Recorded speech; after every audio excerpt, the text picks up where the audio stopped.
download untuk cuan subscriber nga kan tiya mo sabi ka Play Store at USAP XD kan download nga kasi ka download sa to USAP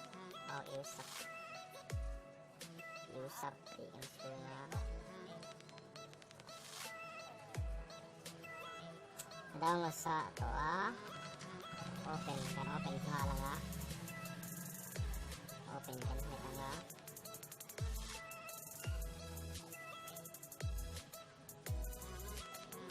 akan sign in doon tani yang sign in na kan YouTube channel ang mikha apa kan email account akan sign in nga kan email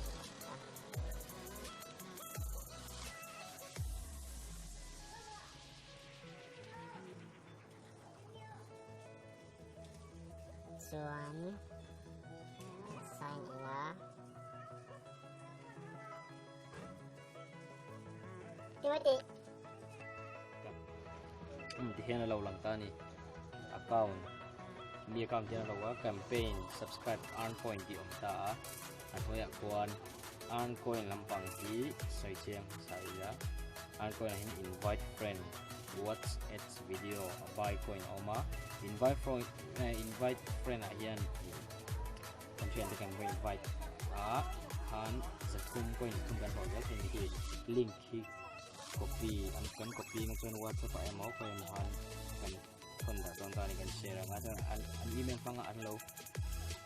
install an lo sign in ve kan coin the kum del kan ko to ni don watch its video hi at khatuk join o second som kum coin som nga nga coin som kum kan so thei bo ka chuan buy coin om le buy coin hi paisa nga coin le na ni kan ko paisa ka mangin ATM belde ni na kan pun jom chuan buy coin kan different kan dei coin tu zat man tha man nei je ka tani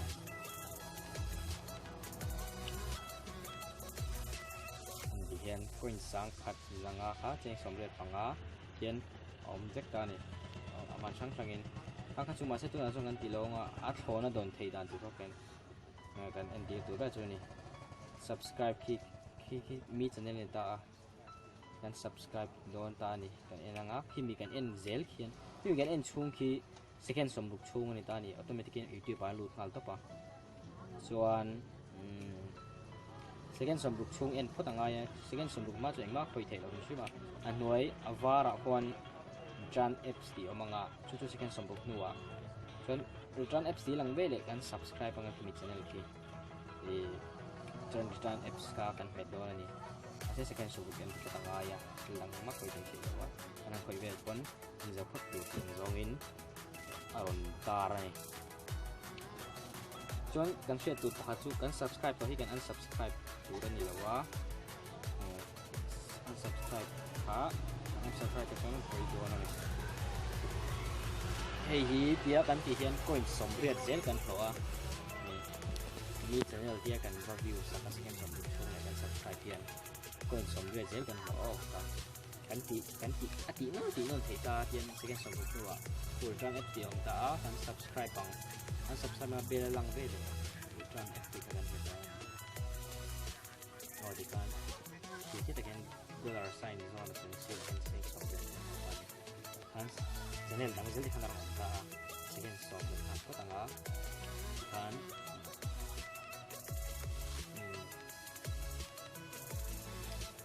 sẽ thể campaign nào cũng cho ta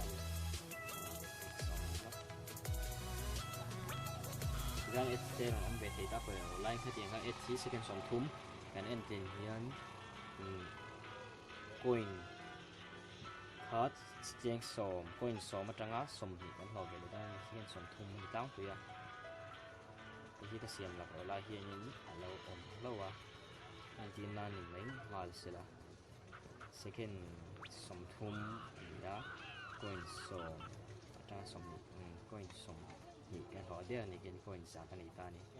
chuan campaign dan tu hi kan campaign don chuan plus ha kan du tanga enter video link here dia hian kan YouTube channel a